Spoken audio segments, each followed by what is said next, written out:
Rasmdan orqa fonni olib tashlash. Assalomu alaykum hammaga, sizlar bilan men Telefoyda. Do'stlar, bugungi videoda men sizlarga rasmdan orqa fonni olib tashlashni o'rgataman. Qani unda biz videoni boshladik. Buning uchun bizga ushbu bot kerak bo'ladi. Botni kommentariyada yoki videoni opitsiyasida qoldiraman. Botga start bosganimizdan so'ng bot bizga kanallar beradi.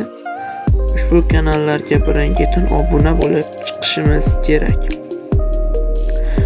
Xo'sh, men obuna bo'lib chiqyapman. Yana bitta kanal bor ekan.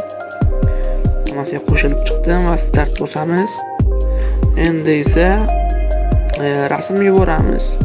Masalan, men hozir mashinani rasmini yuborib ko'raman qani. Xo'sh, bu yerga car deb yozamiz. Mana qaysi mashinadan? O'sha qora mashinani yuborib ko'ramiz. Mana do'stlar, mashina yuborildi. Hozir buni png formatda orqa fonni olib tashlab chiqarib beradi. Mana do'stlar, bot 100% ishlaydi. Agarda video foydali bo'lgan bo'lsa, like bosib, kanalimga obuna bo'lib qo'yinglar. Bundan da foydali videolar chiqarishda davom etaman.